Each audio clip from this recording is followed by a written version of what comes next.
Hope everyone's well. Welcome to the Punch Drunk Philosophy podcast. At the time of recording, it is just about in England, March 20th, 2017, and we are going to talk about the wonderful world of fighting. I am Adam Reel in Nottingham, England, and over there in Buffalo, New York, my esteemed colleague, medical maestro, soon father-to-be, Dr. Tony Rosati. How are you today, sir? Very well. Very well. Getting ready for the kid. We got, for everybody out there in the internet world, got about 3 weeks or so to the due date. So, pretty pumped. First child. I will be happy. Tired happy. First. Yeah. must be very exciting.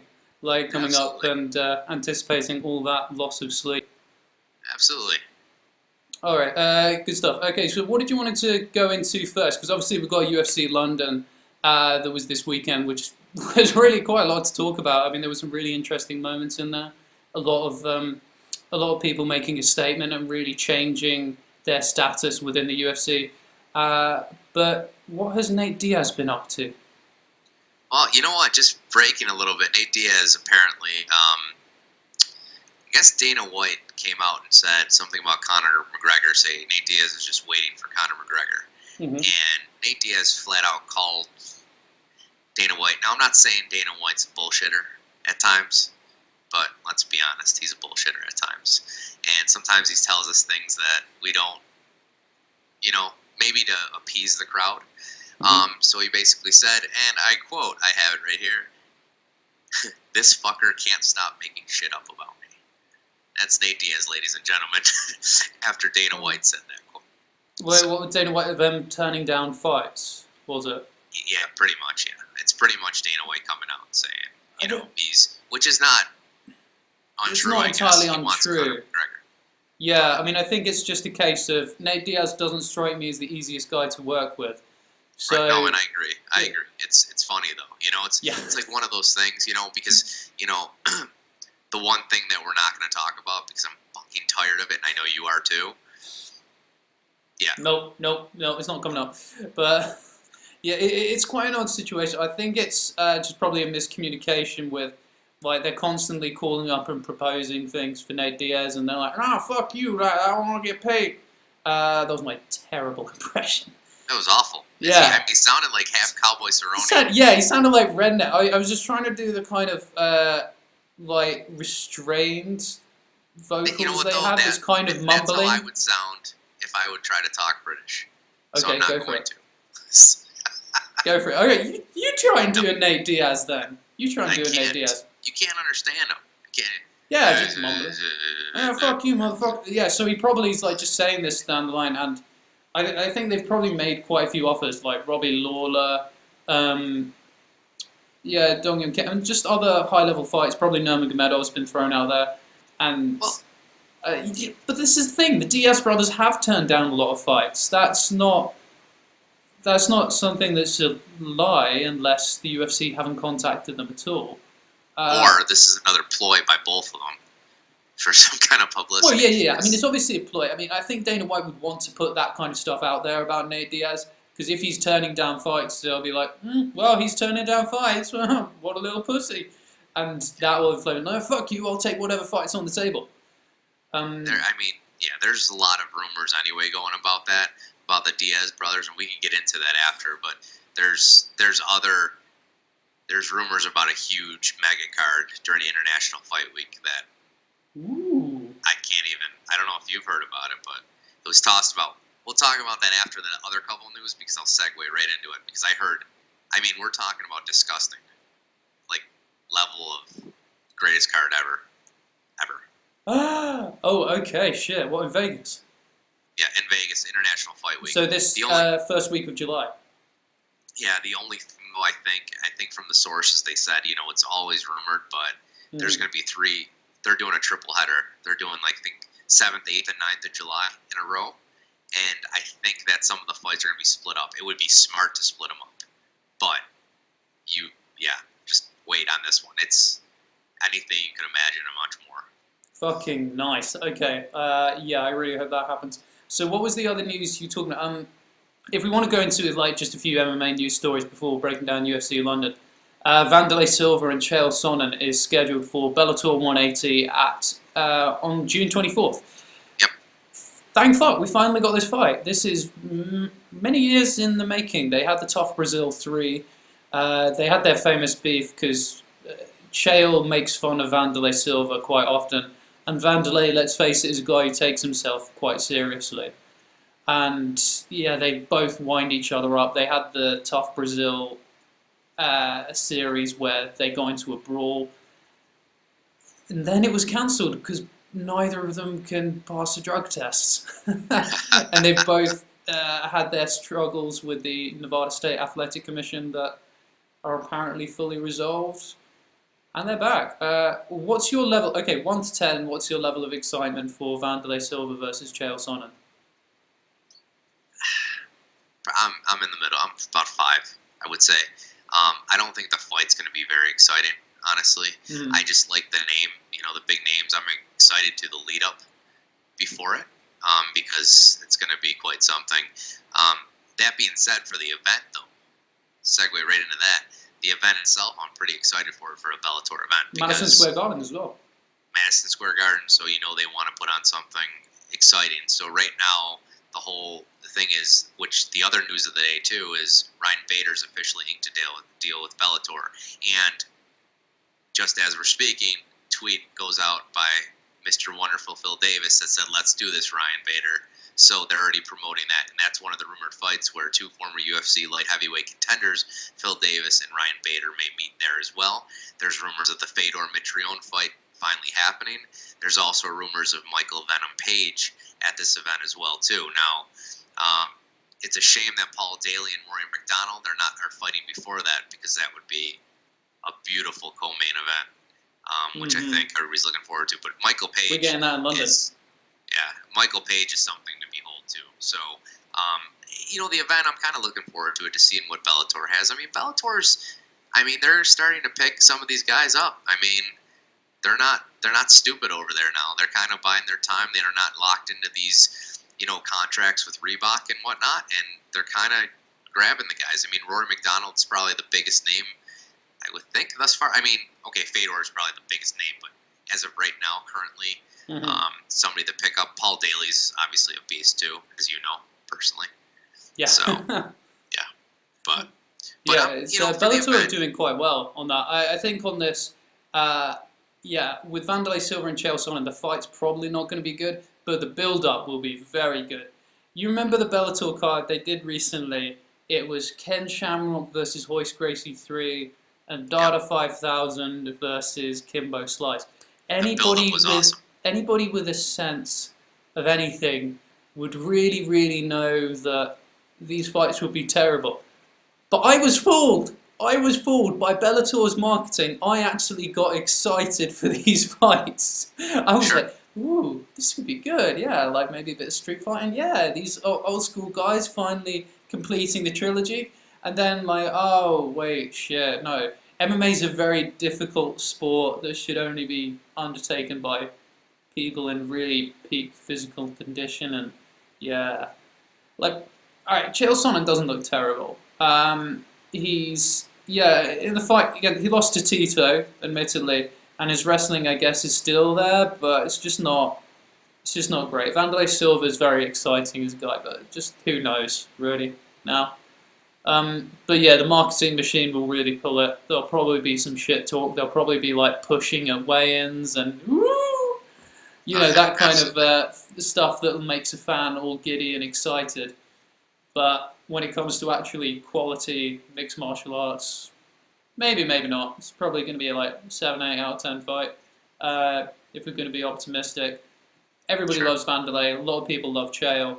It's but yeah.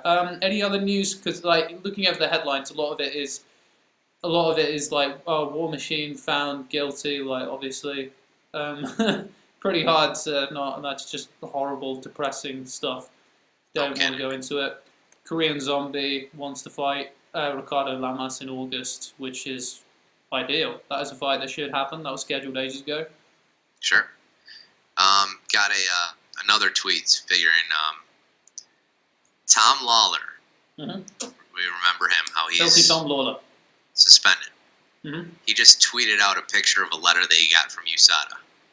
Oh, And yeah. it's quite interesting. It's about whereabouts, except for it was addressed to, it said, "Dear Robbie, we are writing to wonder your whereabouts that you're supposed to check in."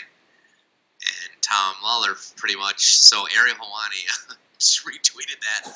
So apparently USADA got Tommy Lawler spelled differently than Robbie Lawler. And spaghetti.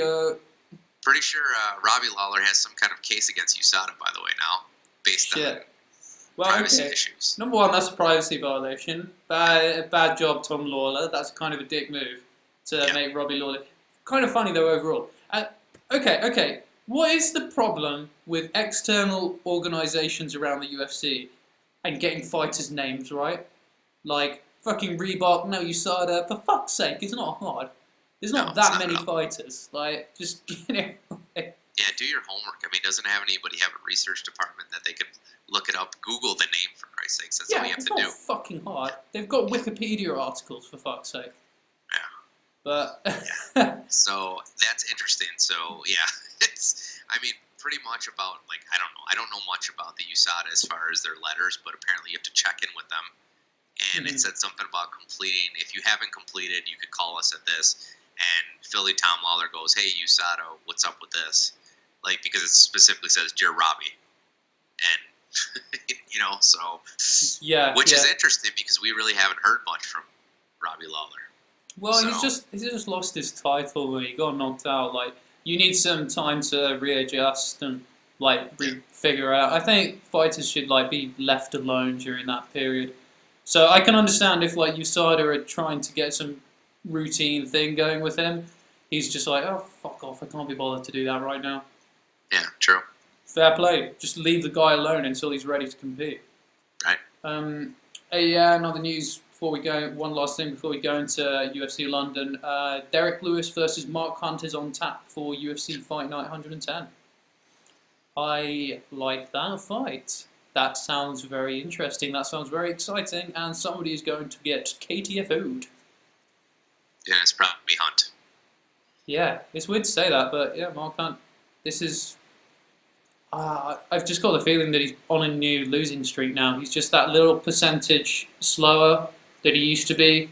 So yeah, his skills don't count for as much as they used to. So yeah, but anyway, we all like Mark Hunt though, don't we? I love Mark Hunt. It's okay. It's okay, right? Remember the Stephen Struve fight? That was fucking awesome. I mean, he's exciting, but look at his record. Does he really? I mean, if he wasn't exciting, he wasn't a fan favorite. Do you think he would be under contract right now? I mean, granted, and if he wasn't at heavyweight, though. At heavyweight, yeah. That's why I just answered my own question with that. Yeah, so. Yeah. Timothy Johnson and Daniel Omilanchuk. Nice transition into UFC London there. Yeah, they're top 15 in their division, I think. I'm pretty sure. I mean, yeah, it was a good fight. Don't get me wrong. Omilanchuk is number 15 now. Tim Johnson number 12. It was a good fight, but it wasn't world class. So heavyweight's heavyweight. But anyway, let's get into UFC London. This was a dramatic event. A lot of people beforehand, especially on the British team, we always have this thing where a card comes to us and it's only got one or two British people on top who aren't really that relevant right now, and then we just go, oh, what the fuck, why are you doing this to us? And then when the event comes along, we're like, we buy all the tickets anyway, really want to go. So this was a good card overall. People complaining about lack of star power, maybe have a bit of an argument, but it's a fight night, what are you going to do? Actually, we're going to break tradition here. We're going to go mad here on the Punch Drug Philosophy podcast. We usually start with the main event and go straight down. But I want to start with what I think was the single most dramatic moment and sequence on this card. Brad Pickett, his last fight. I genuinely teared up watching this. This is one of those, this is why I love the sport moments. Brad Pickett he's been in the sport a long time. He's a pioneer of British MMA. Really solid character, really exciting. Someone who went into WEC and really hammered. He was doing MMA in the period before it exploded in Europe, before there were that many Gracie black belts over here to train in BJJ gyms. He was back in the Cage Rage days and always putting on a show, always exciting. Goes to WEC. He beat Demetrius Johnson. He's got a great record. Bit of a slide in recent years, and in his last fight, it was, I don't know, okay, I'm not quite sure how to feel emotionally about this, about the result, because I really love Brad Pickett. This was a great time for him in London, a great statement of career, and I think he put on a great fight. I think he was taking it to Marlon Vera new time. But maybe there's a tiny bit of the pro wrestling fan in me of like legends giving the rub in their final to a new star. Marlon Vera is another person that I have deep admiration for as a human. I mean, everybody who studied knows the situation with his daughter. His daughter's got a medical condition that helps her smile, and he's looking to make money to, like, you know, improve her life, get operations to fix it. He's now at Team Oyama in California now, really making strides. He's someone I've really rated since the Tough Latin America he was on. So it was nice to see him get the win. And the post-fight sequence was so... I love them both. This was so classy, I think. This was so respectful and so... Yeah, Marlon Vera, I think, handled this perfectly. Like when you go in and knock out somebody in their final fight, like they were so emotional, they were so kind of raw and honest in this. Yeah, it seemed like a great moment. I don't. What were your impressions coming home from this fight? I mean, yeah, it's, you know, I don't have that much, you know, for Brad Pickett as far as favoritism and all that. I think it's maybe the home country thing, but he is still respected. I mean, even over here, you know, he was always fighter. Yeah, I mean, you know what? He was always kind of overlooked, I think, because he was never one of those guys that was ever going to be a top, you know, contender in the UFC, it seems. And he was that guy that just, I mean, he was like the blue collar man, though, the guy that you know, walking with his suspenders, his paper, and his hat, you know, his fedora, and you know, that's kind of cool, you know, that he does that, and he's got the, you know, he looks like a fighter. I mean, he's a boxer. I mean, that's what he looks like. He's just got this this workman-like ethic and everything. So he kind of, you know, hits home for everybody that's a hardworking American in our situation, you know, or anywhere else, that he's just the guy that puts his work in. He enjoys the sport, and he wants to go on his own terms, and he did. You know, that being said, he fought wonderfully. He had that fight. He had that fight 2-1. I mean, and he got hit with a kick that knocked him out cold, which it's tough. But so many times we see these legends and everything go out at the wrong time. For him, he said beforehand, no matter what, that's it. Like, I'm riding off in the sunset, and what a perfect way to do it in his homeland. And I think it would have gone different if he actually fought Briones, honestly.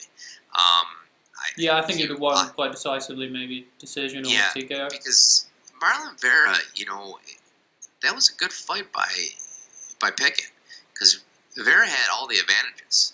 The strength, the size were evident on it. And Pickett, man, he worked like a bulldog on it. He kind of peppered him, and just the takedowns and kind of controlling him for most of the fight. And he just got, and I think that part of his pride got into him too. I think if you look at the third round, he stood. He didn't go for takedowns. He didn't pressure. But he said he was going out on his own, and that's what he likes to do. He likes to punch. And I think he knocked him down a couple times, and I think he wanted to finish him in the fight, and I think he envisioned this knockout for him. What does he have to lose? Okay, he gets knocked out. That kind of sucks, but he wasn't You know, it wasn't like he was trying to play it safe to go for a contendership or anything else. You know, he was going to put on a fight in front of his home crowd and all that. So kudos to him. It sucks. I mean, he's a great fighter, and I've enjoyed watching him.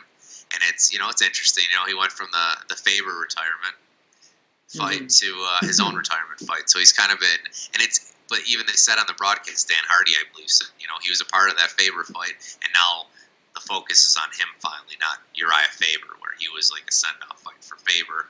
Now this is his. So, you know, kudos to you. Enjoy your retirement. Yeah, I'm sure he's going to have a great career in whatever he chooses to do so, Sure. Yeah, whether that's around MMA or otherwise. Yeah, he's a very interesting, very charismatic guy. Just seems like a genuinely lovely human being as well. Did you see his dog? His dog was fucking adorable. No. Like, Is he a bulldog? No. This like fluffy dog. He brought his dog to the media day, Oh, did he? and was the most adorable, well-behaved dog ever. It was, yeah, it was so nice, but. That's great. Yeah, Brad Pitt has always had kind of that problem with getting called later on. It happened in the fight. The names are escaping me today. I don't know why. It's really annoying, especially when talking about MMA because there's so many names you need to keep in the forefront. The Thomas Almeida one. He was able to drop Thomas Almeida very convincingly, and then just gets caught. It happens. I think unfortunately he's got. It just happens when you age. Like, I talked about this in regards to someone else. Oh yeah, Mark Hunt earlier. It's just when you age, your muscle fiber starts to go a bit, so you're just that little percentage slower than you used to be, little percentage sloppier than you used to be. Just Brad Pickett's been hustling for so long and so well. And because I think the peak of his career was before the UFC, it's sort of like a Julie Kedzie situation where somebody who was really the top cream of that division reaches their slide just as that division reaches the UFC, so they get less credit for their place in history of that division. So it's sad to see him go. It's sad to see him lose in his final fight. But I'm excited about Marlon Vera. I really am excited about Marlon Vera. I think he's a very exciting guy, and I think somebody who's got that kind of motivation and drive in them that's based on something so primal, like family. And I think there's very much a difference between people who mean that honestly. I mean, all fighters say, like, yeah, I'm doing this for my kids, and that's kind of like the line. But you can sort of tell the difference between someone like John Jones, who, let's face it, for those who heard him on Joe Rogan, he sees his kids as fashion props. He really does. Cunt. Sorry. I know he's your local state boy, but John Jones, cunt. But yeah. No argument here. Marlon Vera is someone you can genuinely tell, like, his love of his daughter and family, like, really, really motivates him to another level. I'm very excited to see where he goes from here. So, farewell, Brad Pickett. You fucking legend of the sport, you. All the best, and congratulations, Marlon Vera. Let's move on then to the main event of the evening, the headliner. I don't know why it didn't feel like a big headliner, but it was quite good. Light heavyweight division. Jimmy Manuwa knocks out Corey Anderson very convincingly, pretty quickly, in 3 minutes, with a brilliant left hook. I love that technique. Corey Anderson circles, and if you watch the replay, he has a good guard for all of it, then drops it slightly while circling, goes right into the left hook. Kind of a low-level mistake to make that early in the fight, but fucking kudos on Jimmy Manuwa being able to exploit it so efficiently.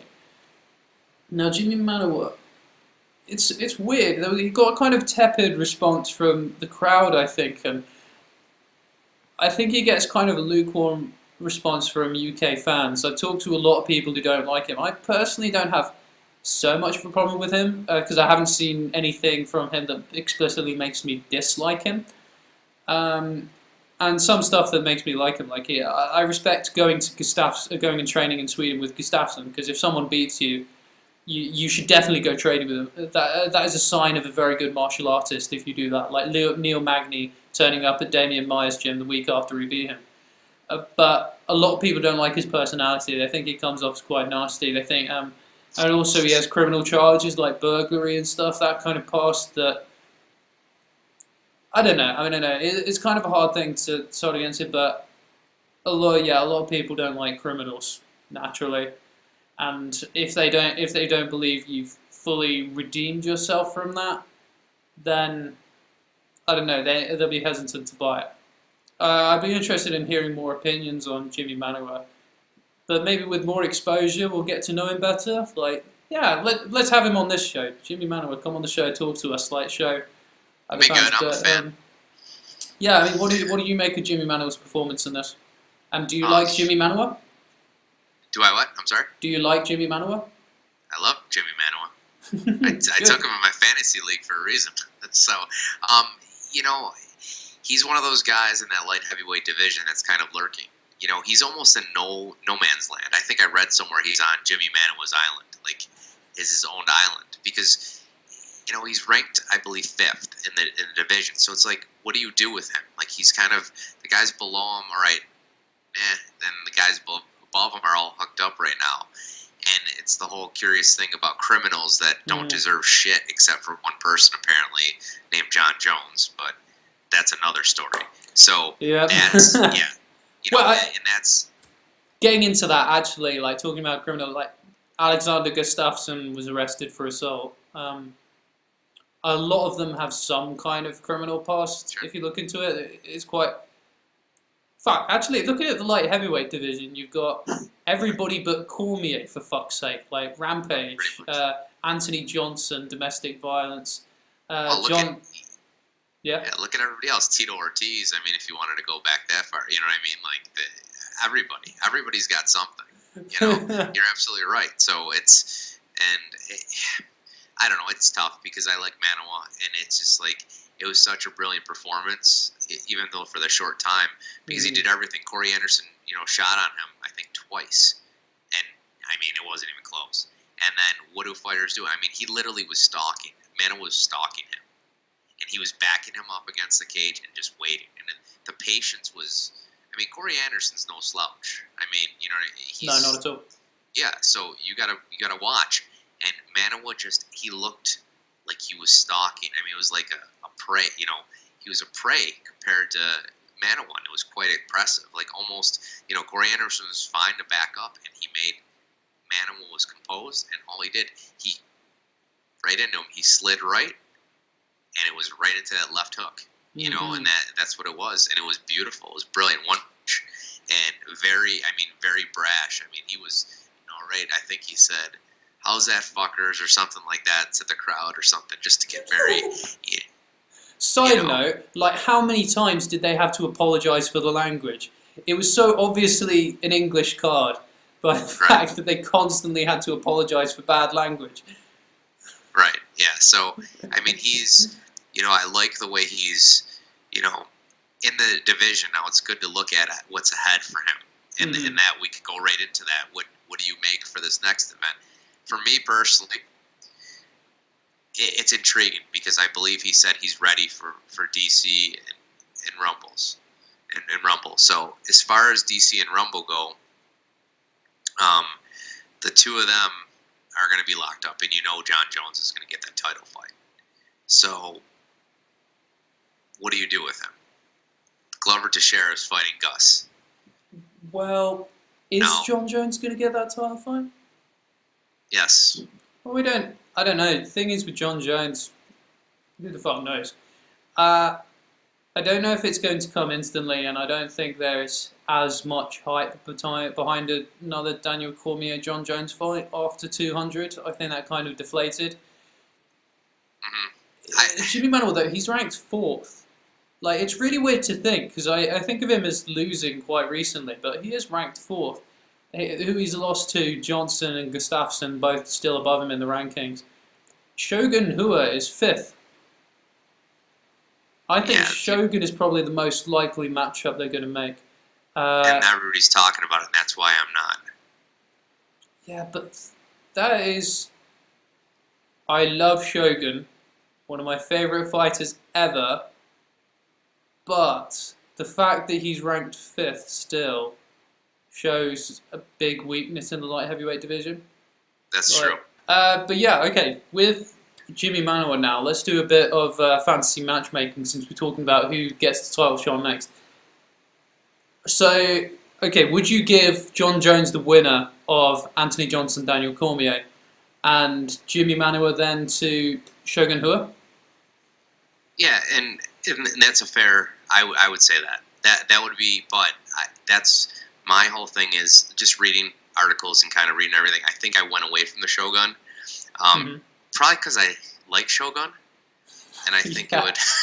I have the same relationship with Andrei Arlovsky. Just like keep everyone away from him. Just give him like people outside the top 15 for the rest of his career.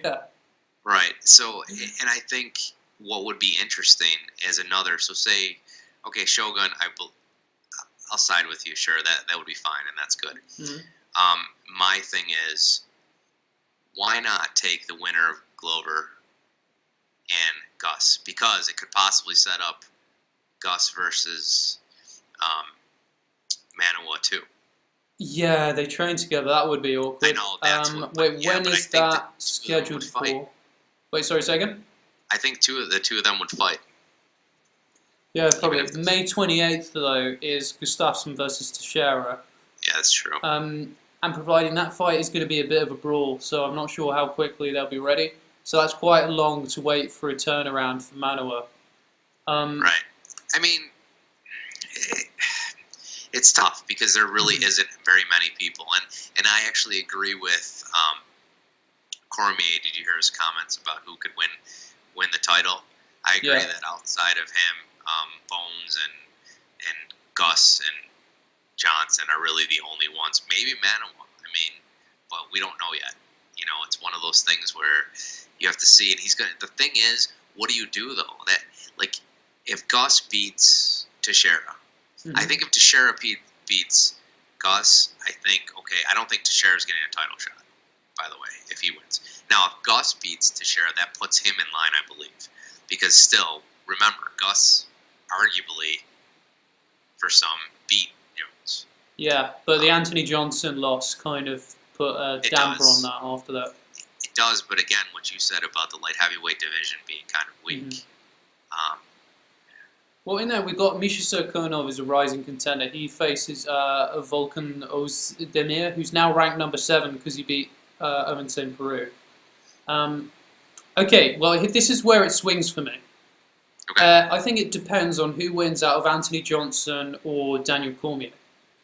If Daniel Cormier wins, I don't think there is much hype for a Jones rematch. I think it really boiled up at 200 and then deflated. So I don't think they should do that right away. Whereas Johnson versus Jones is a very interesting fight that we were supposed to get before, but we didn't. So if Johnson wins, I think Jones.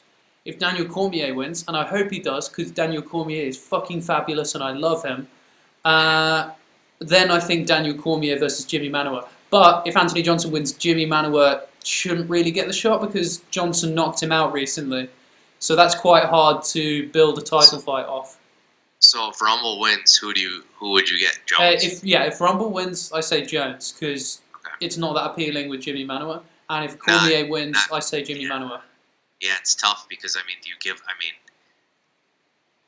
what do you do with Glover? Then what do you do with Glover and Gus? Well, that's in May, so worry about that then. And also, both of them have had title shots. So both of them have had title shots already. Gustafsson's lost a number 1 contenders bout as well. So I think Gustafsson could really benefit from one more fight. Within it, maybe the winner of Misha Serkonov versus Volkan Ozdemir. I know that's probably not how you pronounce it, but I'm very sorry. So, and Glover Teixeira as well. I mean, I've got quite a few doubts about how serious he is with the sport and how far he can still get in the sport whilst he's in his new arrangement in Connecticut. I've probably predicted his downfall too much in that. He's not declined so dramatically. He's not looking terrible or anything, nothing close. But when you start up your own gym and you're like teaching kids BJJ classes on Monday mornings, rather than being entirely focused and driven to get that belt, you're going to not really be able to keep up with the elite standard. Because it's not just about being good, it's about consistently staying good and improving and having everything firing on all cylinders constantly. Because someone like Daniel Cormier is doing that. Daniel Cormier is 100% a professional athlete and has some of the best coaches around him in the world, so will 100% be shit hot on every aspect of his game. I don't think someone like Glover Teixeira can commit to that as much whilst running a gym at the same time. I mean, I really admire that. I really admire that he's doing his thing there, really branching out, really doing good things for his community in Connecticut. I think that's a very important connection to build. But yeah, I don't think you're able to compete at the championship level with that. That's just where I stand at the whole top of the top of the light heavyweight division thing. But yeah, well, I accidentally said welterweight division there. That is maybe a little subtle segue to the co-main event, a welterweight fight where Gunnar Nelson defeats Alan Jouban. Impressive fashion. Gunnar Nelson is a fascinating character. Just the depth he talks about mixed martial arts, the real calm demeanor he approaches it with, really cerebral. He says he doesn't like to game plan too much for opponents. He likes to just game plan for them in the fight, judge them from there.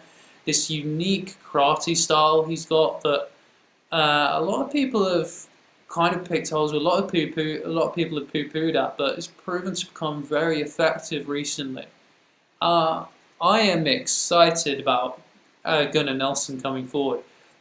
Alan Jouban, a very, very talented fighter. He came out. He was attacking the legs, which is generally that's what I would do if I was fighting someone with a side-on karate stance. Low kick all day. Low kick all day. He's got a very powerful kick, very powerful strikes, a really resilient chin. But yeah, Gustafsson takes it. Really good punching combo, rocks him, and a beautiful guillotine setup that just puts him away. What did you make of this fight, Dr. Sony? I mean, yeah, Gustafsson does, but Gunnar was he was funny. You just said Gustafsson. Oh shit, did I? Oh, yeah, you know, just okay. Nordic people, they're Scandinavians, kind of similar build. Begins with GU. Yeah, it was very impressive. Jouban came out with his crazy Muay Thai style, and we all know how that goes and how that's been for people in a while. And Gunnar Nelson, man, I actually thought it was great. He hits him with a straight right, and then a kick that was partially blocked. But what I loved about it is he said, you know what, I'm not knocking him out. I'm subbing him.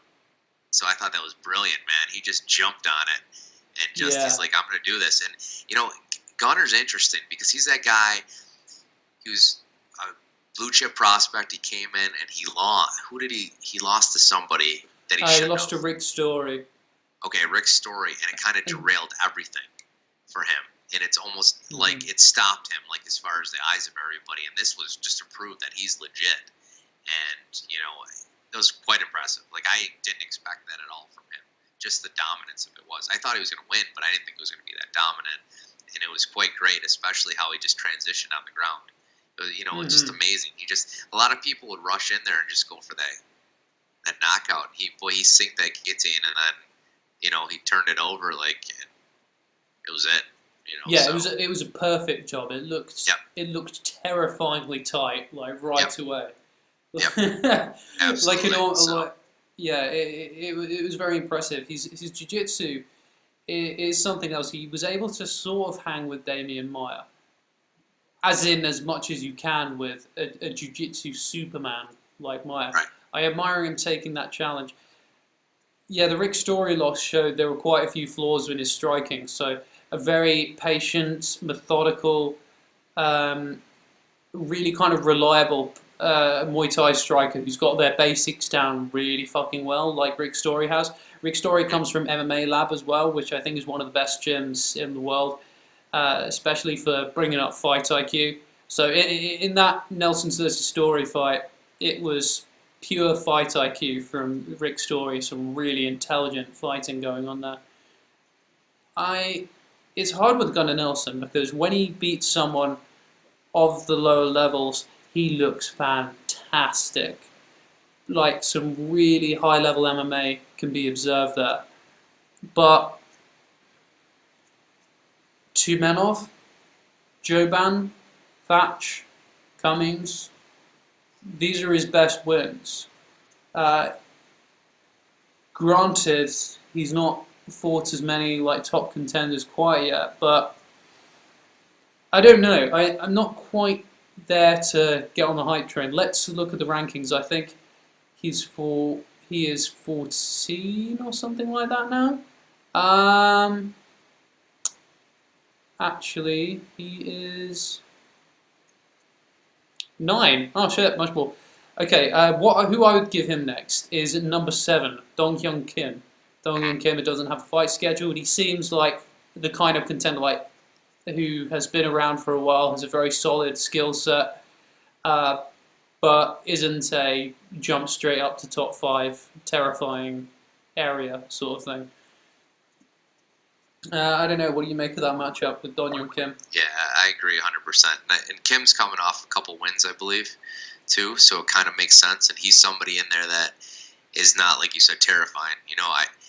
People are talking about who else is available, and then you look at it and you look at the rankings and see Robbie Lawler, and I feel like that's just going to set Gunnar Nelson back. I think Robbie Lawler is one of those guys that's waiting. Once he comes back, he may be even more terrifying than we've seen him before. So let's be honest, Robbie Lawler is a tough SOB. So, yeah, I see Kim too. There's really no other logical explanation for it, I think. I mean, I don't have the rankings up yet either, but let me take a look. He also, I believe who is is Kavanaugh his coach? Yeah, John Kavanaugh. He's at CBG Island. Okay. Yep, so forget about Robbie Lawler. Speaking about even a more detrimental matchup, there was another tweet. Twitter's great for everything. He shows a picture of the Karate Kid from the movie. So yeah, I'm pretty sure Wonder Boy wouldn't be a good matchup yet for him. He's not ready for Wonder Boy. Ooh, that would be high level as a main event though. That would take him to main event status. Yes, but I don't think you can get to main event status. I mean, all the respect in the world to Alan Jouban. Like he's a hell of a fighter, but I don't think you can give someone that kind of main event, because Stephen Thomas is ranked number 1. I don't think you could give someone that after beating someone outside of the top 15. I mean, my ideal progression is outside of the top 15, maybe, and a division like welterweight as well that's so competitive, maybe 2 from 15 to 10, then 1, 10 to 5, and then you can think about the top 5. Yeah, there's 2 other guys that, as I'm looking at the rankings. Tarek Safadine? 3 other guys. Neil Magny is one that jumps on for me. Okay, I'll just double check, see if he's got a fight booked. That could be a good shout. No, yeah, he's just beat Johnny Hendricks, not got a fight scheduled yet. Yep, and somebody coming off a loss, Donald Cerrone. Yeah, I could. Ooh, Donald Cerrone as well, because he's really got a name. Yeah, that could be exciting. I just don't know when the next time he's going to be available. Yeah, that's the thing. But I mean, there are options at first glance. It's like, okay, here you are. Yeah. Okay, Stephen Thompson, Robbie Lawler, but then, okay, this is more where you're at with Cerrone, Magny. Well, maybe Cerrone, I think is, but Neil Magny and Dong Hyun Kim. So yeah, they're logical for him. Cerrone, though, the only problem is I don't think they ever want to get him with 2 losses in a row, especially finishes. Gunnar Nelson's pretty dangerous for that. So they might want to give him someone less, because he's a very, very useful asset to the company, because he's always down, he fights very frequently, and he's a big, big draw. Okay, not big, but big. Like, you put him on a fight night, it's going to boost ticket sales considerably, no matter who he's against. But, yeah, after 2 losses, then his value drops slightly. I mean, I feel bad talking about fighters like their stocks, but this is the reality of the economics of selling fights, really. Sure. Yeah, welterweight is a fun division when you look at it. But what I think they're actually going to do with Gunnar Nelson, rather than give him something like this, is it'll probably be someone like Santiago Ponzinibbio in another European fight night, because they need European stars to sell the card. Maybe UFC Stockholm, I think that's coming up soon. That seems the most likely thing to happen next. Could be Safadine too, though. Yeah. I mean, I'm just talking about someone ranked a bit lower than him, rather than jumping him up to a noted top 10 opponent. Matt Brown. That could be fun. That could be fun. I do like the sound of that fight. That's a very interesting kind of contrast of styles as well. Someone who's so cerebral and someone who's so wild, like colliding like that. That is, yeah. There's a very interesting narrative to be spun from that. Yeah. I mean, Gunnar Nelson, whoever he's against, he's a very, very talented martial artist, a very interesting one. I really want to hear him on the Joe Rogan Experience or something. I'm not sure, actually, if there's many podcasts out there of Gunnar Nelson really going into his philosophy on mixed martial arts. Like Dan Hardy really said he was very, very interesting to talk to. So, might be worth getting a good insight to that. But yeah, congratulations, Gunnar Nelson. That was a fucking phenomenal performance. One more fight on the main card then that we haven't discussed. Arnold Allen, British prospect. He's won a fight on the main card now. He's not a prospect anymore. He's rising talent. Split decision win, but I don't think it should have been split decision. I think it was clear for Allen against Marwan Amirkhani. Now, Marwan Amirkhani is someone I've been very high on for a long time. I think he's a very, very, very skilled fighter. I think he's very, very marketable. I think he's very exciting. And I really think with the sort of right plan, he could do very, very well in the division. He didn't pull it out tonight. He had a nice front headlock. He had some good moments on the ground. But Arnold Allen, he was the striking superior in this, and his grappling was very, very fucking impressive. I was really, really surprised. He was able to shut down a lot of Amirkhani's shots. He retained stamina for a lot longer, and he was able to implement his game plan and able to really be firing off with ground and pound and really be keeping it to his comfortable range and on the feet.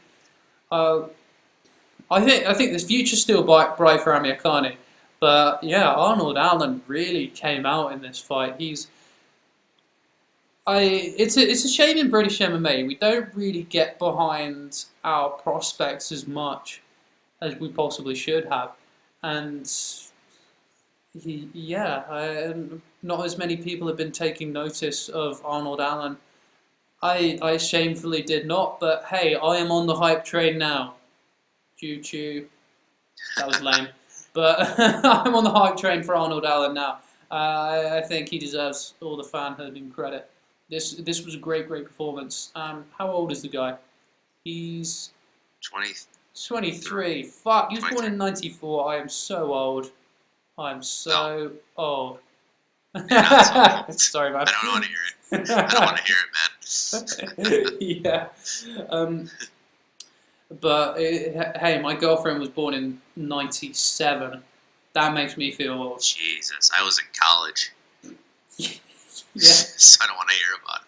She's 19. She's 19. It's perfectly legal. It's fine. I'm not. Hey, so be it. Yeah. Going on this fight, I didn't get a chance to see it much at all. But I could tell that even though they went to a split decision, if you look for somebody, if you didn't see the fight, if you just watched the judge's decision. Yeah, 2 30-27s. Okay, well, that was part of it. But if you look at the fighters, you know who won the fight right away. You could tell Allen he knew it. Amirkhani, he had his hands up, but he knew. he knew, he's like, there's no way I won this. And again, judging, what does the one judge think? You know, when you hear 28-27 Americani, and then you hear 30-20, you know damn well it's going to be. And then the final was 30-27. Well, what do you think? Although crazier things have happened, so I can't really say anything. But you could just tell just by the expressions.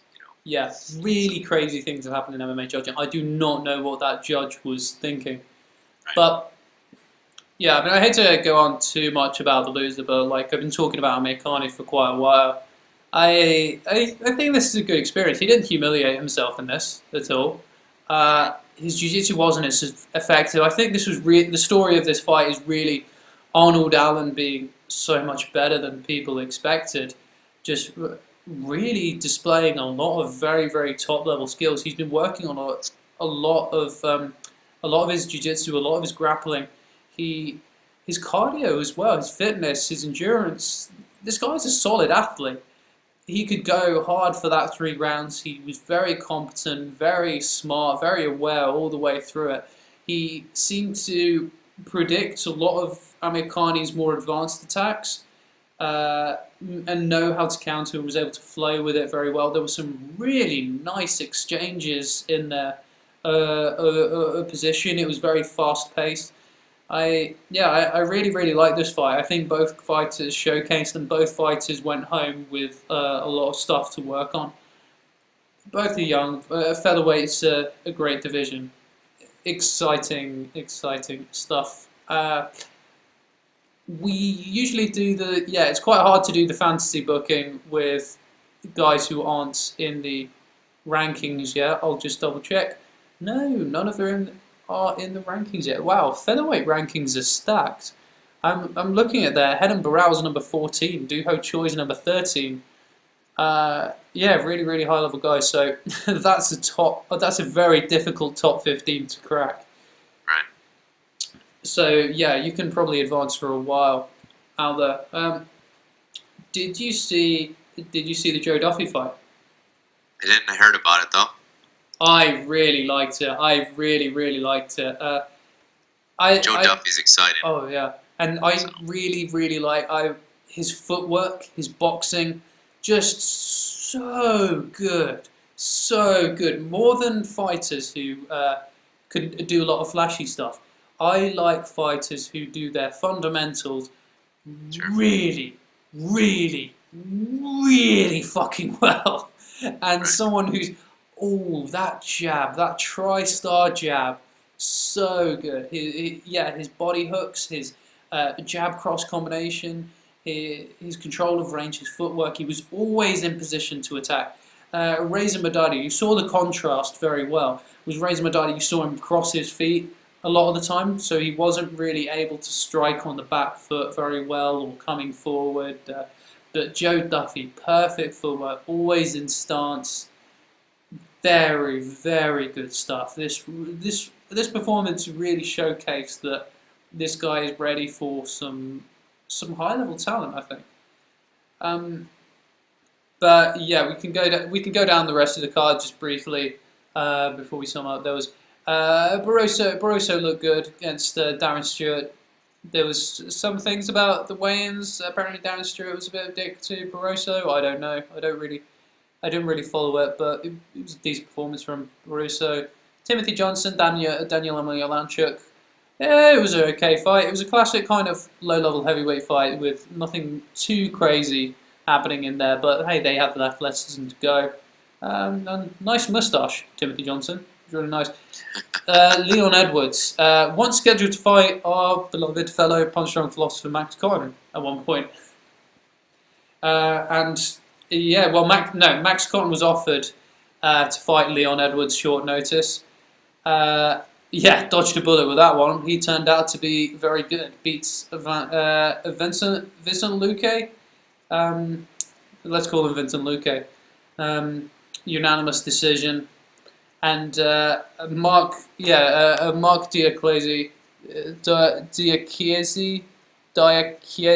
oh fuck, I should really learn how to pronounce a lot of these names. I need to be like John Anik. John Anik, when he did the Croatian card as well, a lot of Mirsa Dirpaka Bekic, sort of like type names, and yeah, so it's a really difficult one. That John Anik, perfect every time, no matter what the accent. He's rehearsed it, he's prepped it very well. Basically, does what I should do before this podcast, and yeah. But it's Timu Pakalan. I felt bad for Pakalan because Pakalan came out. He's got a big smile on his face. Looks very, very happy. He's been away for a while. Diakasi, just sort of a bit boisterous, a bit obtuse at the weigh-ins, but perfect knockout. This guy is he's a name to watch and a name to learn how to pronounce. Yeah, this was impressive. Really kind of pitch perfect precision right hand. Some really good kicks being exchanged. Great control of range. And hey, another thing to note in this fight: really good stoppage. Great work by the referee, Neil Hall. Neil Hall gets in there. I hate watching fighters go down stiff as a board and the referee's just there like, oh, I'm going to see what happens. And then like they take a couple of unnecessary shots. When it comes to head trauma, yeah, it's not good. Then Brad Scott versus Scott Ashcombe. Very good fight, really challenging back and forth. Two British guys. And hey, yeah, Brad Scott pulls off the win just slightly by split decision. Then Lena Landsberg defeats Luda Pudilova. This was a very exciting fight. But yeah, this should not have gone to Landsberg. This was a really bad decision. And a real class response from Landsberg. She gets on the mic and said, nah, I didn't win this fight. Pudilova deserved the decision. She is an excellent fighter. Yeah, watch her. She's coming up. She's probably going to be champion soon. Yeah. But she wants Cyborg, which is interesting. Yeah, that's an interesting thing. It's yeah, Pudilova was. Yeah, Pudilova in it was yeah, she was exciting to watch. She was very well. Landsberg, yeah, just got beat by Cyborg, didn't she? I think so. Yeah, no. But yeah, Pudilova, her elbows were very nice. Her punch combos were very tidy. There were some good kicks being exchanged. I definitely thought she won against Landsberg, so this was a bad judge's decision. But hey, classy response. I really like seeing fighters who can actually own up and admit and not just be in denial. Like, oh shit, I think the worst time I've ever seen it happen is, do you remember the Irish Diego, why do people refer to him as the Irish Diego Sanchez? The Irish, maybe, no. But Cathal Pendred, he beat someone once in one of the worst decisions I've ever seen and was asked about it and he said, no, I controlled all 3 rounds. I controlled all 3. That's just denial. Like, you know, that's just denial. That just makes you look bad. Right. I don't know. But, okay, an element I want to, so as a medical maestro, there's a couple of things I want to go into on this, and a bit of a serious discussion. It seems to be a bit more of a frequent occurrence now. We had Nurmagomedov pull out really late notice, weight cutting issues. This time we had John Entwisle? Yeah, John Entwisle, I think. Yeah. Ian Entwisle. Sorry, I don't know. Who's John Entwisle? Is that a snooker player or something? No, wasn't he the drummer for The Who? Yes, sorry. No, Entwisle, bass player, wasn't he? Entwistle's the bass player. Yeah. Keith Moon was the drummer, and then someone else. Yep. Or Roger. Yeah, sorry. I'm really struggling with names here. Like, as soon as I've given up nicotine, like, names part of my brain has just been destroyed. But okay, Ian Entwisle, Ian has to pull out for the second time due to weight cutting issues, and retires right after. Then Tom Breese as well. He has to pull out late notice. He was just declared medically unfit to compete. His manager discussed and said it was a heart issue, like his heart was displaying some worrying signs and they really kind of need to take some time off and talk in the future. This is concerning. This is very concerning to me that Ian Entwisle has had to retire from this, that we are getting weight cuts where people were having to pull out due to emergency rehydration. It seems to be becoming more frequent, not less frequent. I don't know. Okay, medical maestro, what is going on here? Why? It's everything we've been talking about. I mean, Yeah. these weight cuts are dangerous. I mean, flat out, and you're depleting your body. Everybody thinks, okay, you're just losing some weight. Well, it's not healthy.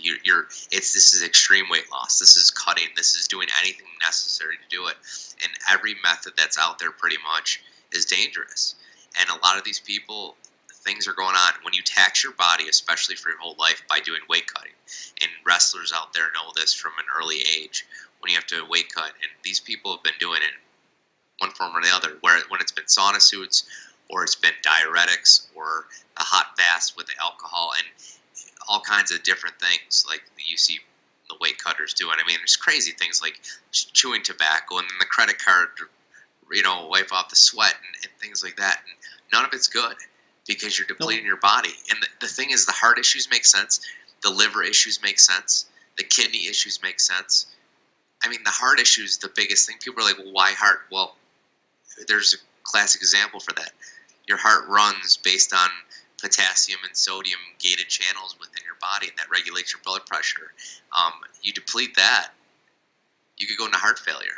I mean, Jesus, you could stop somebody's heart with too much potassium. So if you could just imagine what you could do with the reverse, you're going to shut everything down, and it includes with your kidneys and your other organs. Nurmagomedov is an interesting situation. I did some research on Brown Chiari. I think it's not Brown. Why am I saying that? Is it Brown Chiari? I think it's. I see. Now names are Chiari, whatever it was. The hell it was. Mm-hmm. Brown Chiari is a lawyer in Buffalo, I believe. Law firm. That's why I said that. So, his situation is basically there's veins that go from your liver, called hepatic veins, and what they do is they drain it. And everybody knows that the liver is a detoxifying agent. Anything you put in your body, the liver has to process to get rid of it. Anything, even medication, are considered poisons to the body. It's not natural. So what are they going to do? They're going to process it. Some medications process through your kidneys. We'll get the kidneys in a second. So now what Nurmagomedov has, and the problem he's having with weight cutting, is there's an occlusion of it. So it's very rare. It's very rare. I think 1 in a million people have it. It's something that has, and I listed the main causes, the 3 main causes for it. Number 1 is a type of cancer. That's number 1. Number 2 is pregnancy, and number 3 is oral contraceptives. Now, if you want to delve into this further, nothing says anything about any of these medications. However, if anybody knows anything about oral contraceptives, there's hormones in it. Has Nurmagomedov been abusing hormones to do something in the past? We don't know. You can't tell that. It could be also a genetic anomaly. But another, actually, and I should say one of the other common things is a thrombosis, a deep vein thrombosis, which, simple terms, is a clot within the vessel. Therefore, what's happening is it's blocked. It's like anything. It's like a pipe. You get your pipes, you're shaving or whatever, too much hair down the drain, it sticks, it's clumped up. Same thing that's happened with this. So the liver's not being able to process this stuff. Now, imagine trying to go through a weight cut with that. Yeah, common sense. I mean, it leads to liver enlargement. It leads to backup of fluid. So now he's going to stop urinating.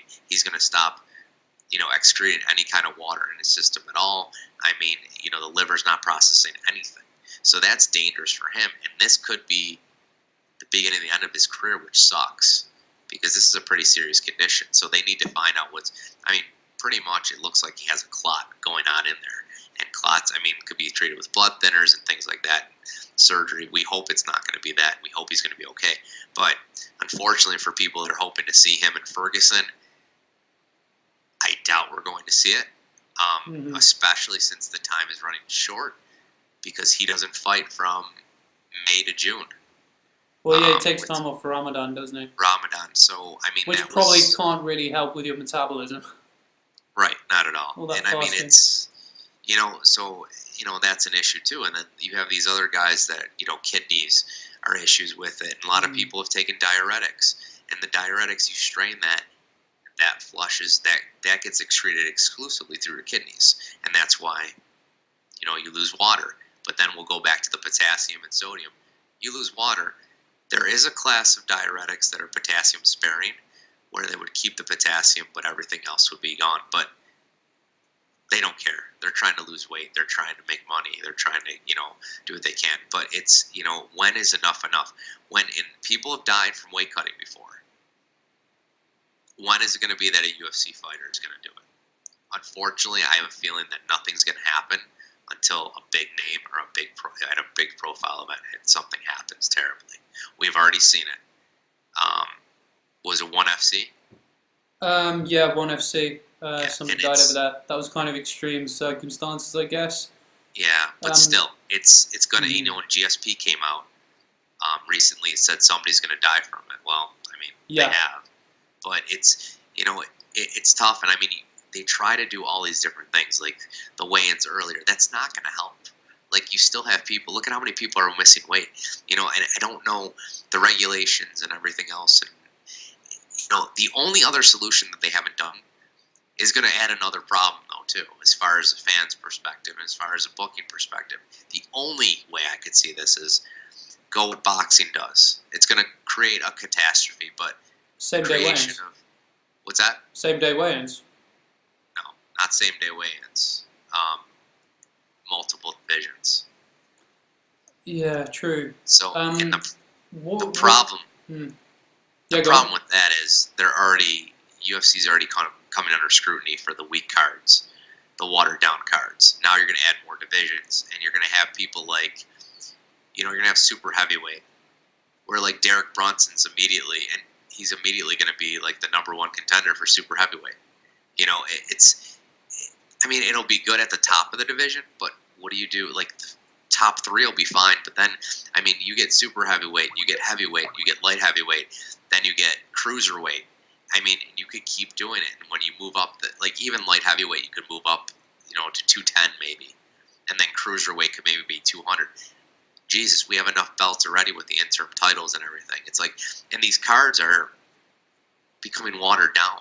What are you going to do? You're going to have fights, and then you're going to book it as a pay-per-view because there's going to be a heavyweight title or super heavyweight title between Derek Brunson and Mark Hunt. Mm-hmm.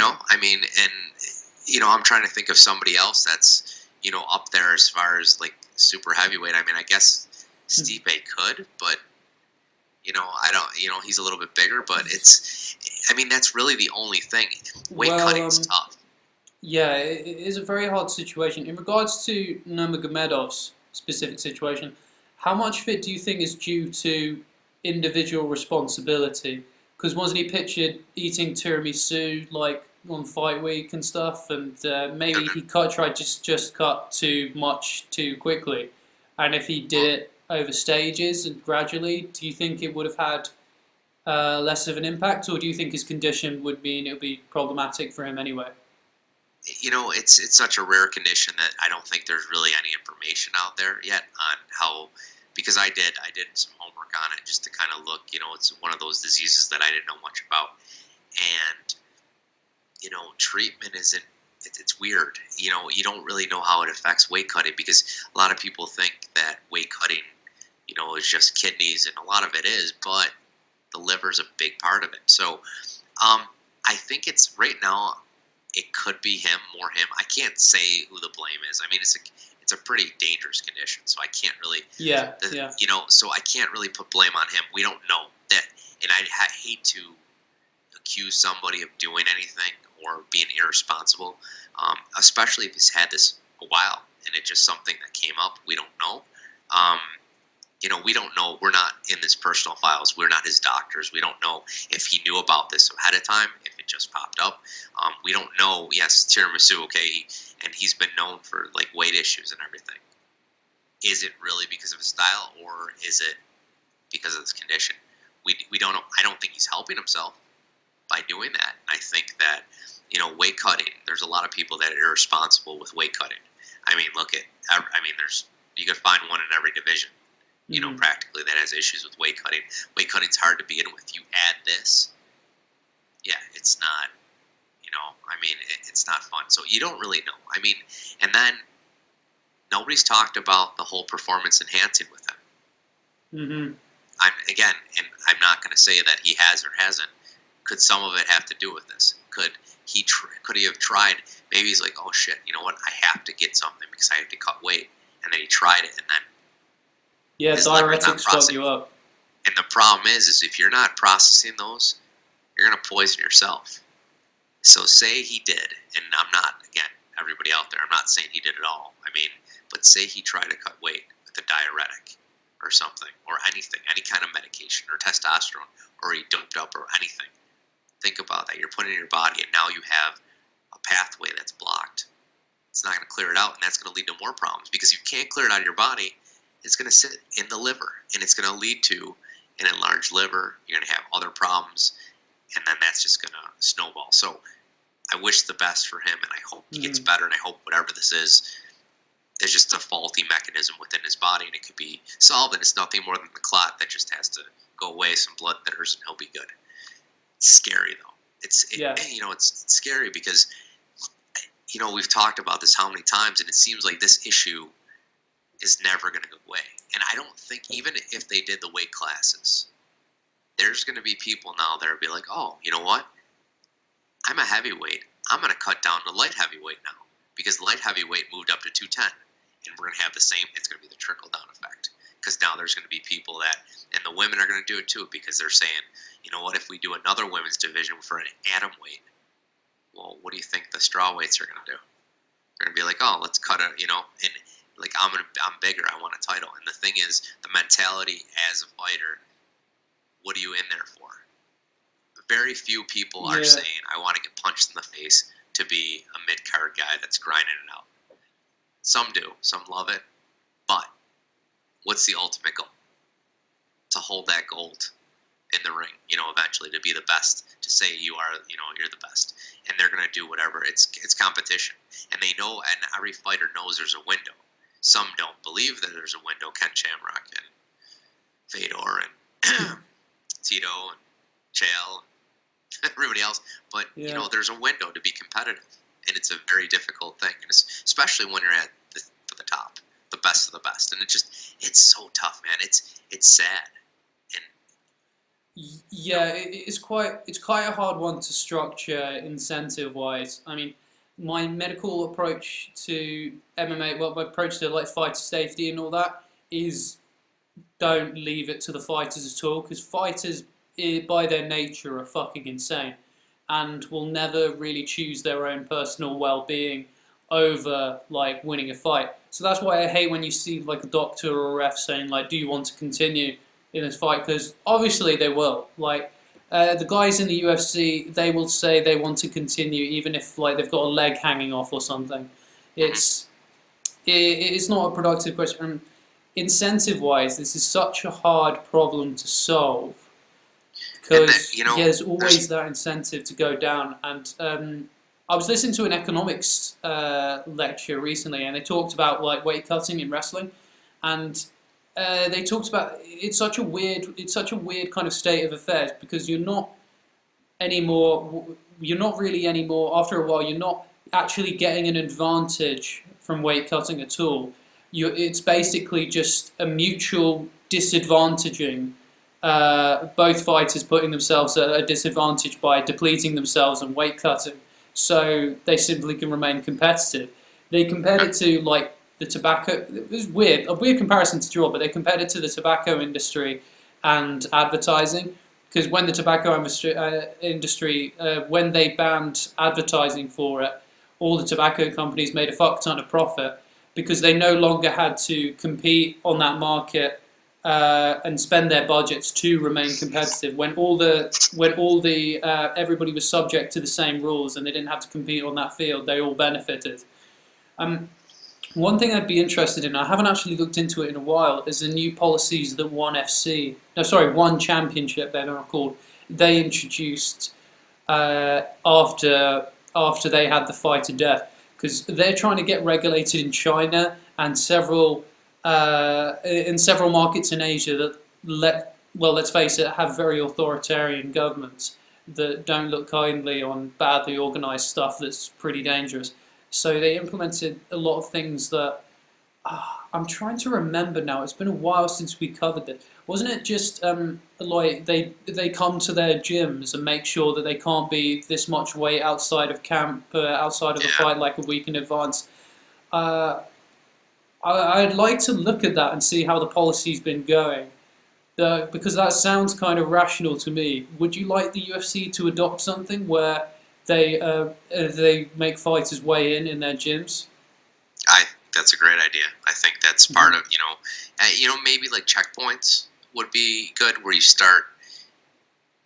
maybe start even a month ahead of time and be like, listen, you can only be X amount over. Like, say you can't be more than 15 pounds overweight a month before, because that's going to be tough for a lot of fighters, but it's also healthy. You're really, if you read anywhere, like the healthy way to lose weight, if you're like a regular human being, is a pound a week.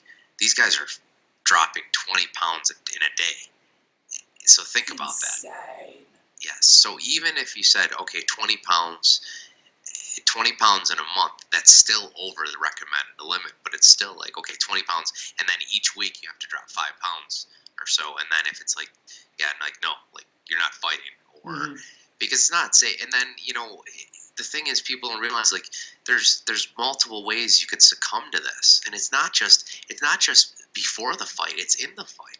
We've talked about concussions and brain injury, and when I talked about my concussion thing, the effect it has on the brain when you decrease it, you're more prone to getting when you're dehydrated. You're depleting your water in your system, and the whole rehydrating crap. Well, I can attest that. I was taking Thermobol to cut weight to try and get into another division when I got my concussion, and it made it so much worse when you deplete your brain like that. It fucks you up. Yeah. This is a very, very hard one to get around, because fighters will always go for that edge, even when you sell it to them in terms of their well-being. I'll still choose the edge because they have to remain competitive. So it's not really one that can. I know this is bad of me to say as a libertarian, but this is a solution that has to come from a regulating authority rather than like individual choice of fighters. Sure. It's sort of a depressing one as well, because I really don't want to see this ruin the sport. And with Ian Entwisle as well, I don't know if you saw his Facebook post, but like, this guy's done harm to his body. This was sad to see. This is a young man. This is a young, healthy individual. These, like, athletes should have bodies in peak condition. They should be like Marvel humans for us to look up to. It's like, oh, this guy keeps in good shape. This guy keeps in good health, rather than this person has to retire from athletics very early because they've done really bad things to their body, and they're getting really concerned for their long-term well-being. This worries me. I guess we can move on, unless you got anything else to say on this, we could move on to something like a little merrier to end with. Okay, well, let's see. I could. Yeah. And one thing I'll say about it real quick. Okay, sure. Is there's so many things that I, still want to stress about it, that I almost feel obligated that we'll do, like, maybe a medical show where I actually do a little presentation and kind of educate a little bit more on, like, the different ways that people are weight cutting and kind of the circumstances behind it, because I feel like you can never, pump that home enough. So, we might want to do that, like, at some point, where we do some medical things or injuries and whatnot. But we've talked about a lot of it. It's not fun. Well, no, it's quite interesting. I think it's a very important thing for MMA fans to understand. It's annoying how many people give fighters so much shit, and you hear a lot of people talk about it in quite a lot of ignorance. I guess I'd be one of them. In terms of I don't know much of the medical aspects. I'm not medically trained like yourself, so it is very important to talk to someone who is medically trained and understands fighters simultaneously, because they've got the fight doctor over at MMA Junkie, but I feel he's not so much of an MMA. I don't think he understands fighters. I think he's never on. He's like, it's very rare that he'll answer one question. That's it. It seems. Yeah, and don't you think a lot of his responses is just generally like come off too anti-MMA? Like in his ideal world, people wouldn't be fighting at all. Right. Well, I mean, I understand where he's coming from, but yeah, I think he's just. I mean, I can't say I don't know if he's a he's something. I forget what he's trained as. I mean, at least I could focus on both aspects of the fan base and the medical base, where I could give, kind of a swerve each way and say, listen, I understand. I mean, I don't think you're right. I don't think he understands why are they doing it or what they're doing. You're barbarians. So I see it that way, So, but yeah, it just seems like he's never around though anymore, because I used to read the questions and see his answers, and the guy's got, he's highly educated, and I think he's a neurosurgeon or something like that, which is phenomenal. Yeah, pretty admirable, and qualified to speak on concussions, definitely. Yeah. Okay. So, I mean. But yeah. Anyway, okay, let's wrap up. We're getting into the final. Well, we're 10 minutes before we hit our 90-minute mark. I guess we could probably go a bit over that. Well, okay, there was two other things we theorized ending the show on. We could do a non-MMA thing last. Colin Kaepernick, former quarterback of the San Francisco 49ers and hater of America, is having trouble finding a team. I find that quite funny. And also, there's something else going on this week. I don't know if you follow. Well, you probably don't follow so much WWE now, but some hilarious stuff has been going on in terms of a sex tape leak. It's really. Yeah, have you heard about that? No. Okay, well, I'll present this. Is this real or is this a swerve? Oh no, this is real, very real. Okay. Okay, I'll present this to you, and I'll ask you how you would personally react if you were in charge of the company, because this is one of those. I could be Vince McMahon. Yeah, you can be Vince McMahon. Play Vince McMahon now. Because I really don't know how they're going to react to this. It's quite funny. Okay, basically, one of their female stars, Paige, she's been kind of off the rails recently. She's had some drug suspensions, had some injuries, not appeared on TV, and there's a lot of rumors about it, so nobody really knows what's going on. But she's in a relationship with Alberto Del Rio, who left the company, and they tried to separate them on the brands, and yeah, there was a weird situation with that. That's just a bit of background. But now on the internet, leaked was several photos of videos of her in explicit situations.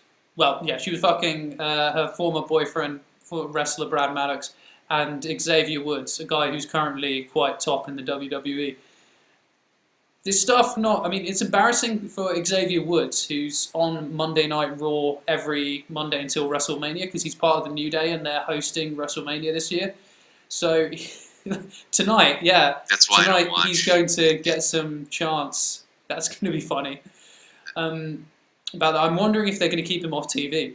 But yeah, the problem with Paige, though, okay, she's been problematic. Okay, people have had nude pics leaked. Seth Rollins had a picture of his dick leaked online, faced no consequences of it, because why should he? It was released unconsensually. Non-consensually. There's no kind of legal issues around it, and there's the WWE aren't moral police. But the problem here is there's one picture in it. This is going to be a bit disgusting, so prepare yourself. There's one picture in it. She's got her championship belt, which is company property, that they go around at events and take pictures with little kids holding it. There is a picture of her with it, with ejaculate spread on the belt and her face. Yeah. So a lot of people are not happy about that. They see it's disrespectful to the title. Your reaction. Yeah. This lady has not made good life choices. Yeah, That is the divine line. Okay, they do have precedents for firing somebody for a sex tape. I mean, obviously Hulk Hogan, but he said some very, very rude things about African Americans in there. So that's a different angle. Shawn Michaels got in trouble a little bit, I think, with his, but he was never, fired or anything. But yeah. I mean, I think it's. And also remember, Lyndon McMahon's in Donald Trump's cabinet, so they've got a link to that kind of like conservative background, and they try and portray family image. The problem is they try and portray this kind of like family, this family values image, and I think the women's division is really aimed at kids a lot of the time. I think they're really trying hard to create new female fans. Paige, and just having this kind of, I don't know, notoriety about her. I think she could have been alright if it wasn't for the jizz on the title belt that gets. I mean, people have been posting on Twitter like of images of kids at fan events holding the same belt that got ejaculated on.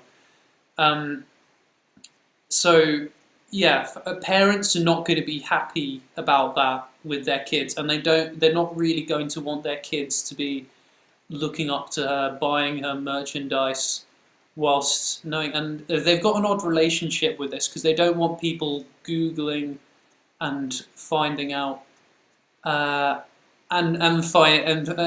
kids Googling their name and finding this out. So what would you do as Vince McMahon? How do you think you'd play this situation? Because also, you don't want to get accused of sexist double standards. Because we know there's kind of a natural double standards when it comes to this, where treatment of men and women in like revealing of like explicit material.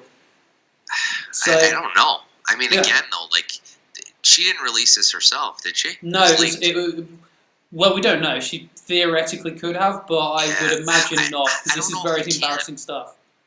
I don't know if he can do anything. Is she under contract with them still? Yeah, barely. Okay, so she's not the champion now, right?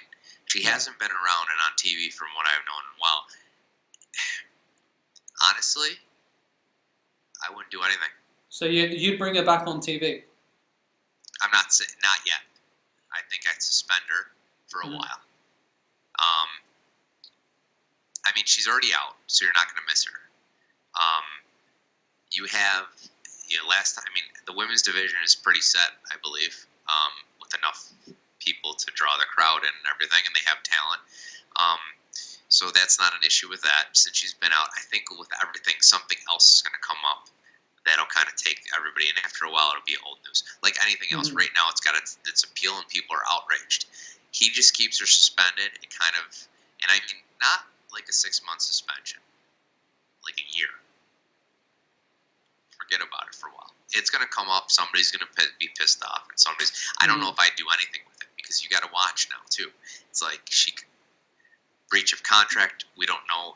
He could say something, but what does their contract say? The thing is, though, you're in that fine line between it was leaked. So if she denies it and she doesn't do it, you can't really accuse her unless they prove it. Still, though, jizzing on the title belt. Photoshop? No, it's real. It's no, I know, but she could argue. You know what I'm saying? Oh yeah. Well, okay. Let's say there's no argument put up in terms of the validity of it, because I don't think there is. Listen, it's wrestling. Vince McMahon's a businessman. You have to understand something. Listen, we gotta understand. This isn't the Attitude Era anymore, dude. I know it's not, and that's precisely why he needs that. What's the saying about publicity? Any publicity is good publicity. Even this, right now, wrestling is at its lowest point in a while. I believe. I tried watching it. I can't. It's just ridiculous. How does Goldberg have a title? Like, it just. I mean, I think he does, right? Yeah, he's got it now. Like, how is Undertaker fighting? Isn't Undertaker fighting tonight or something? I don't think so. Well, he might make an appearance to promote his WrestleMania. Roman Reigns is fighting somebody. It might be him tonight. I don't know. I thought I saw something. But anyway, when you have The Undertaker and everybody's pushing for this Attitude Era back, I'm just saying.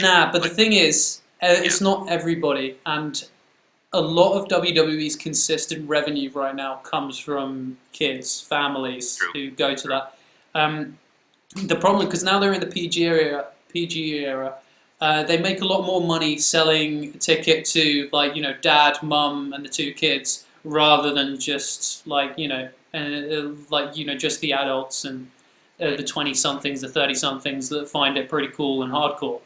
I think she'd work in a promotion like that, but yeah, in the WWE, especially the women's division, I think there is a difference in tone with how they promote the kind of main event scene in the men's and the main event scene with the women's, because I think, they do make a lot more of an effort to appeal that to kids and kind of portray their female superstars as really positive role models and talk about history and breaking ground for women and all that. And I think it's just too much of a distraction on there. I personally I think Paige is very replaceable.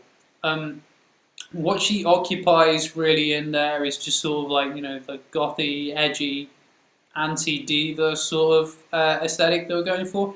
In NXT, there's quite a lot of people ready to, and in wrestling in general, I think there's quite a lot of people ready to take her place and fill that gap who don't have this kind of stuff hanging over them. And also just being consistently difficult through there.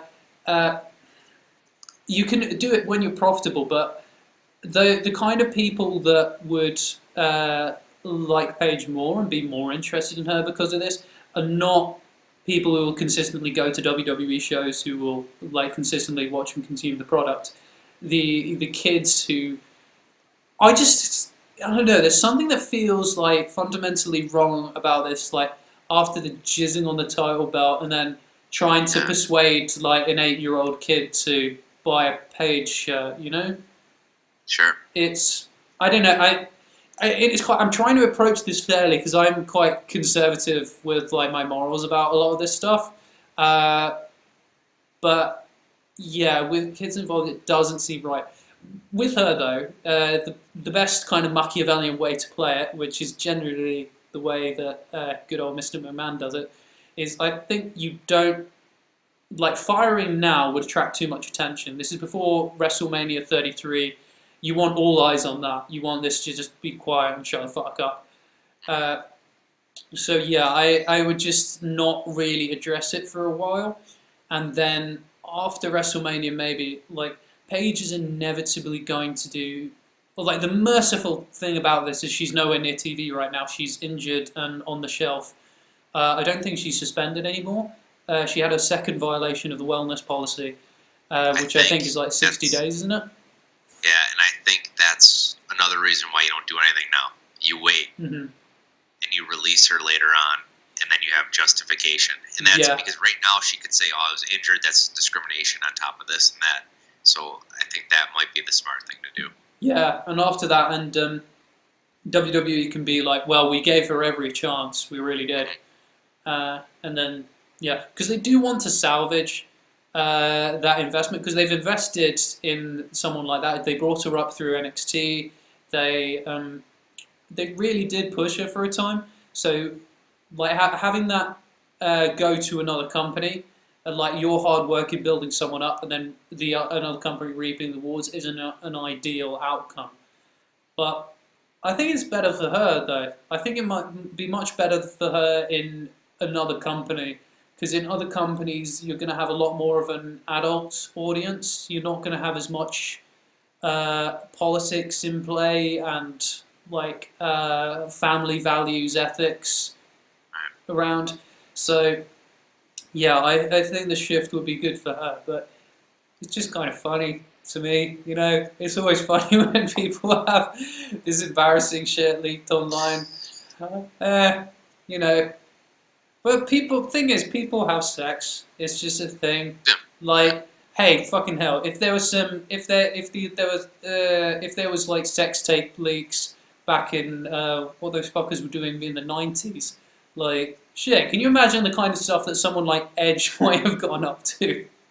Well, there already is rumors about him breaking up marriages or whatever, Lita and Oh Hardy. yeah. Well, that's not rumors. That's confirmed. Edge is a cunt. Yeah. So I mean, there's all kinds of stuff. I mean, China and X-Pac had their tape out. Yeah. Like and then Vince or Triple H went with Stephanie when he was with China. They were a randy bunch.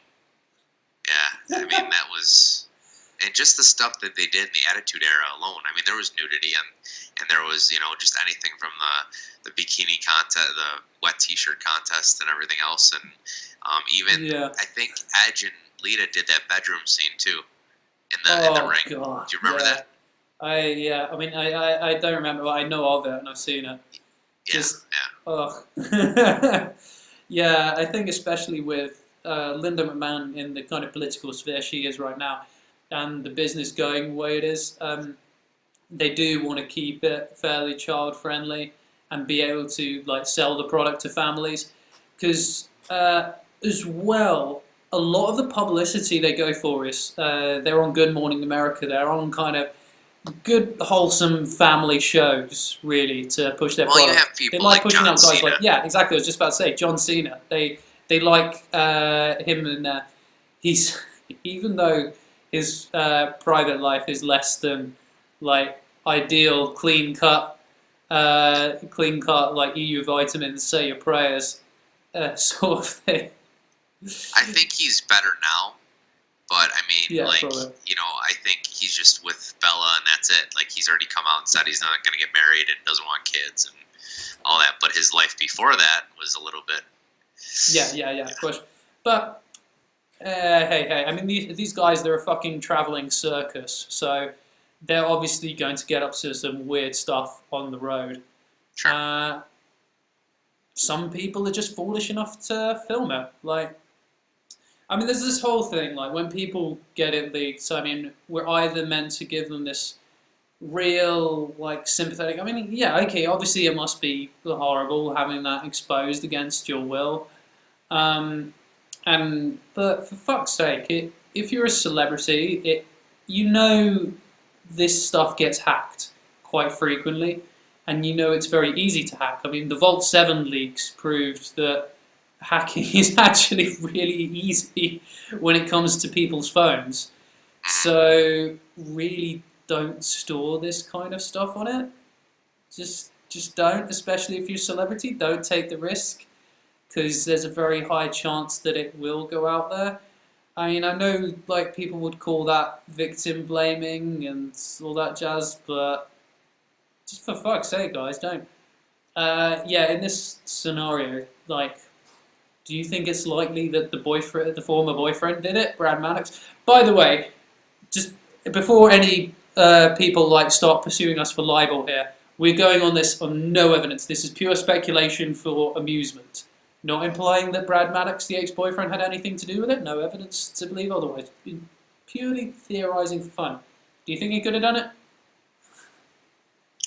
Maybe. I don't know the whole, I didn't even know about this, so... Oh, yeah, I mean, yeah. Sure, just if he's mad or jealous, why wouldn't, you know what I mean? Like, sure. He's always suspect number one, isn't it? Well, always, but you know what, maybe he didn't.